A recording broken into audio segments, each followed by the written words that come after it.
Across the globe, a great collective awakening is beginning among ordinary people.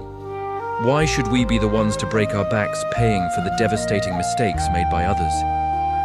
The colossal lie that has deceived an entire generation is finally being torn apart. In a world where the boundary between the naked truth and media stunts is as thin as a sheet of paper, those brave enough to speak out rarely meet a good end. Yet the truth must be exposed to dispel the night of ignorance. Recently, a sharp and painful quote went viral on social media.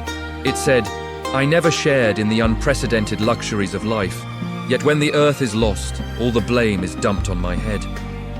I never enjoyed glory or wealth, yet when reputation declines, it knocks on my door first." That saying is not just the weary sigh of an insignificant person, it is the master key that flings open the long suppressed doors of consciousness for workers everywhere.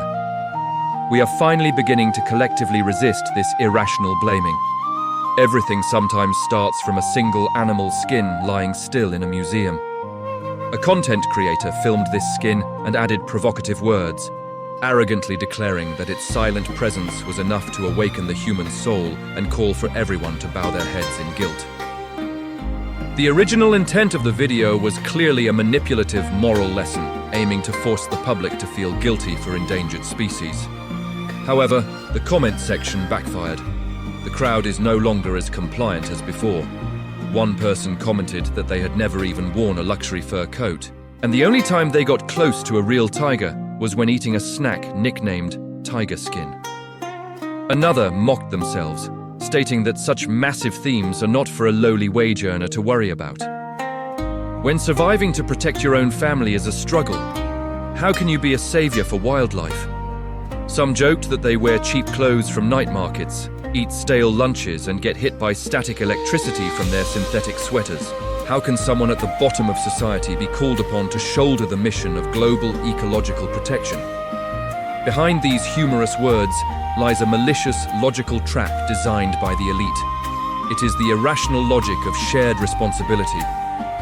Imagine a classroom where a wealthy child litters and breaks furniture. The teacher ignores him and instead punishes all the poor students, forcing them to clean up the mess while calling it a lesson in collective responsibility. This transfers the price of a privileged mistake onto a voiceless collective, forcing the innocent to bear the guilt for the true villains. In environmental protection, such hypocritical plays are performed daily. Everyone remembers the polar bear advertisement from a few years ago. Because the glaciers were melting, the polar bear had no home and eventually drowned. Initially, those images broke hearts, making people feel regret for leaving the air conditioner on too long. But as time passed, the reaction changed. People pointed out that real estate prices have been pushed to the sky by speculators, and they cannot even find a room for shelter. They identified themselves as the true polar bears sinking in the cruel urban sea. They dare not turn on the air conditioner for fear of high bills, and they have no money for luxury travel, so how could they be the culprits of global warming? Another said they had never even been to a beach, so why is ocean pollution a sentence hanging over their heads? Ordinary people began to ask if the ones driving the earth to a dead end are the laborers, or if they have been designated as sacrificial lambs for a trial directed by the ultra-rich. The brainwashing about water usage is even more ironic. From a young age, we were told that the last drop of water would be a human tear. We grew up saving every drop, even using rice washing water for plants. But the tiny amount millions of poor people save is not even enough for the infinity pool in a billionaire's mansion to change its water once. A few years ago, during a severe drought in America, citizens were monitored strictly and fined for watering their lawns. At the same time, records showed a family of famous reality stars used hundreds of tons of water, equivalent to decades of usage for a working family. Their faucets never turned off. A veteran action actor used 800 tons of water per month just to keep his grass green. These people were only named and shamed or paid a trivial fine, while commoners bore the psychological burden of guilt for the future of humanity. Carbon emission data is even more terrifying. The richest 1% of the global population emits as much carbon as the bottom 50% combined. Yet, it is the ordinary people who pay with their lives and homes for superstorms and crop failures.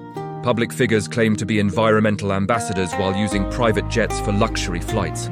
A private jet produces more emissions in 2 hours than an ordinary person does in an entire year. At climate summits, hundreds of private jets land to discuss how to force the poor to use paper straws. This is the cold reality. You must save while I have the right to waste. Elite slogans never stop, but their actions are tied to extreme consumption.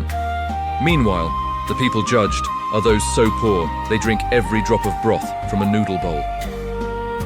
If you think this happens only in ecology, look at the workplace. When a company makes money, the profits go to the directors. But when the company suffers losses due to bad management, they call for salary cuts and unpaid overtime, preaching that we are all one family. Prosperity is never shared, but hardship is divided equally. This is the same rotten logic. Rights and responsibilities have never existed in balance. Less than 20% of people consume 80% of the resources, yet the poor are pushed to the front lines of moral responsibility. The ivory trade is for the upper class, but every animal protection campaign puts the guilt on every ordinary individual. This resistance is exploding because we see the despicable mechanism behind the system.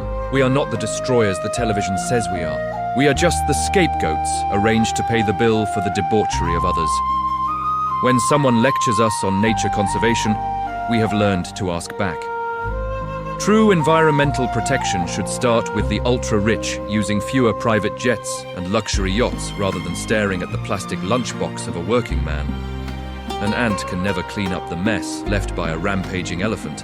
When ordinary people refuse to take responsibility for the mistakes of those at the top, true change begins.